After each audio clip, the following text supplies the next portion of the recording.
ముఖ్యంగా మొన్న జరిగిన మార్చ్ సందర్భంగా నాకు అనిపించింది ఏంటంటే, అంటే ఇది విమర్శ కాదు, దయచేసి సద్విమర్శగానే తీసుకోవాలన్నారు. అదొక కేవలం మన బల ప్రదర్శనగానే అనిపించింది. నువ్వే చేయగలుగుతావా, నేను చేయలేనా చూడు అనే రకంగానే ఉందనిపించింది. కానీ దానికి ప్రాపర్గా ఒక డైరెక్షన్ మనం ఇవ్వగలిగినామా అంటే ఇవ్వలేదనే అనిపిస్తుంది నాకైతే. కారణం ఏంటంటే, ఇంతమందిని వచ్చినాం ఏం చేయాలా, అసలు మన శత్రువు ఎవరు? మొట్టమొదటి మనం నిర్ణయించుకోవాల్సింది ఏంటి, మన శత్రువు ఎవరు, ఎవరితో కొట్లాడుతున్నాం? సక్సెస్ఫుల్గా లక్షలాది మంది వచ్చేసారు, చూసినాం. మా ఆకాంక్ష అంతా ప్రజాస్వామ్యయుతంగా మేము మా ప్రజల ఆకాంక్షను మేము తెలియపరిచినాం ప్రపంచానికి. ఎన్నిసార్లు తెలియపరుస్తాం, ఎన్నిసార్లు ప్రజాస్వామ్యయుతంగా మన ఆకాంక్షను తెలియపరుస్తాం? తెలంగాణ కోరుకునే వాళ్ళు ఎంతమంది ఉన్నారని చెప్పి మనం హెడ్ కౌంట్ చేసి చెప్పాలని చూస్తున్నామా, ఏం చేయాలని చూస్తున్నాం మనం? అంటే ఏంటంటే, మనం శత్రువుని టార్గెట్గా చేసుకుని మనం ఉద్యమాలు పిలుపులు ఇవ్వనంత వరకు మనం ఏం సాధించలేమనేది నా యొక్క ప్రగాఢ విశ్వాసం. అసలు మన శత్రువు ఎవరు? ఇంటర్నల్ శత్రువులు ఉన్నారు, మనకి బయట శత్రువులు ఉన్నారు.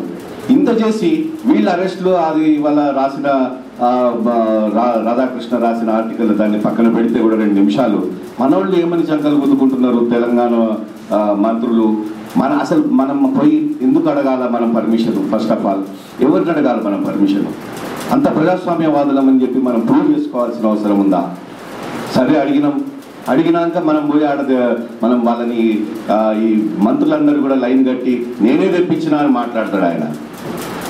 నా వల్లనే పర్మిషన్ ఇచ్చినాం, అందుకే మీరు సభ పెట్టుకోగలిగారు అని చెప్పేసి తెలంగాణ మంత్రులు ఒక పక్కన చంకలు గుద్దుకుంటున్నారు. దానికే వాళ్ళు తెలంగాణ వాదులుగా మురిసిపోతున్నారు. ఎంతో చేసినాం మేము తెలంగాణకి, పర్మిషన్ ఇప్పించిండట పెద్ద సార్ మనకి.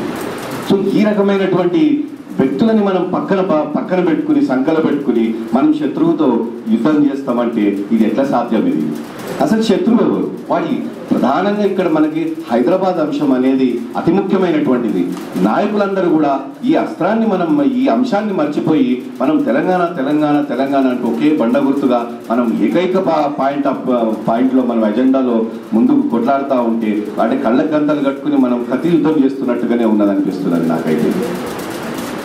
కాబట్టి మనమేమనుకుంటున్నామంటే, నా యొక్క ముఖ్య ఉద్దేశం ఏంటంటే, మెయిన్గా ఈరోజు హైదరాబాద్ ప్రధాన అంశం కాబట్టి హైదరాబాద్లో యుద్ధం చేయాలంటే శత్రువు ఇక్కడ ఒక చాలా ట్రిక్కీగా రకమైనటువంటి శత్రువు కాబట్టి ఇది ఒక వ్యూహాత్మకమైనటువంటి మనం యుద్ధం చేయకపోతే మనకు చాలా కష్టం.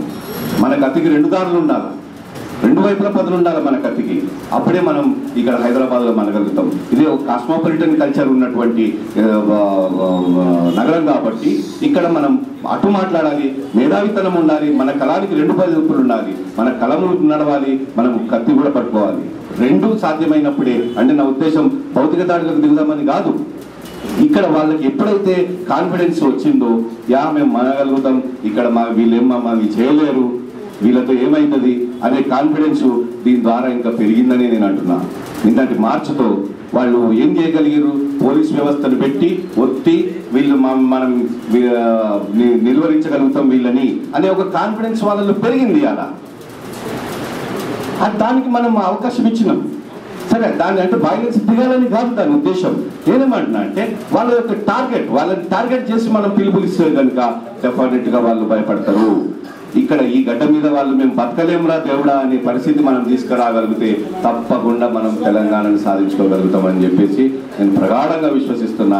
కాబట్టి ఇక్కడ హైదరాబాద్ నగరాన్ని టార్గెట్గా చేసుకుని వాళ్ళ ఆర్థిక మూలాలను దెబ్బతీస్తూనే వాళ్ళు ఈ గడ్డ మీద బతకలేని పరిస్థితి మనం క్రియేట్ చేయగలిగిన రోజు, మనం మానసికంగా మన ప్రజలను మనం సిద్ధం చేయగలిగిన రోజు తప్పకుండా మనం చేయగలుగుతాం.